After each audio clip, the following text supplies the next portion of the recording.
Rehefa voasafidy ary ny sekoly izay tianao ianarana any États-Unis dia tonga eo amin'ny dingana manaraka isika ahitana hoe ahoana ny fomba hoentinao mamatsy izany fianaranao izany.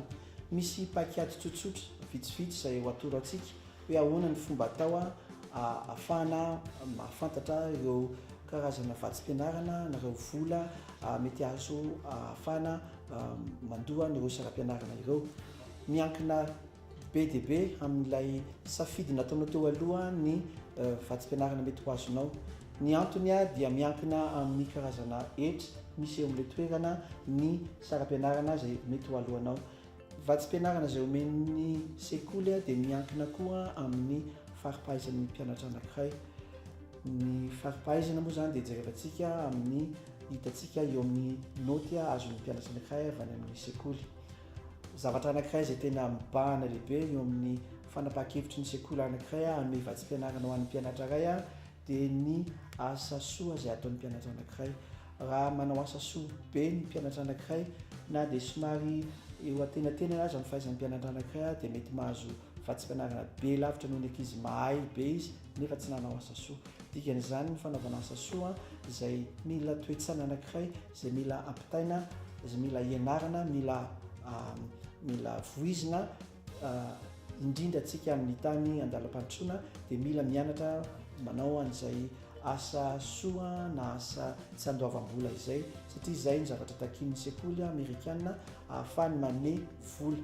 Ny antony dia tsotra satria ny vola izay omen'ny sekoly dia vola avy any amin'ny olon-tsotra izay nanao asa soa ka rehefa mameo vola ho an'ny mpianatra izy dia mpianatra nanao asa soa tahaka azy no omeny ilay vatsim-pianarana. Zavatra ngezabe mihitsy zay ao anatin'ilay fikarakarana n'ilay atsoantsika hoe fikarakarana ny écolage na ny saram-pianarana. Somary averina eto ihany fa ny toerana izay misy anao dia tena miankina lehibe amin'ny écolage na ny saram-pianarana. Misy karazana ilay toerana izay misy ny sekoly any États-Unis. Misy ny atao hoe sekoly any an-drenivohitra, misy ny sekoly izay manodidina ny renivohitra na ataontsika hoe suburbain. Misy indray ny sekoly izay tena any amin'ny faritra ambanivolo no misy azy. Misy ny sekoly any atsimo, misy any amin'ny le ampovoany andrefana any États-Unis. Ireo sokajy rehetra ireo dia samy manana ny vola omeny daholo dia arakaraka ny sekoly izay nosafidianao no ahafantarana hoe karazana vola apetsaka vola tahaka n'inona no omen'ilay sekoly anao. Ary farany dia somary tsindriana kely fa ny atotan-taratasy izay fangatahana vatsim-pianarana dia ampiarahana amin'ny atotan-taratasy fisoratana anarana.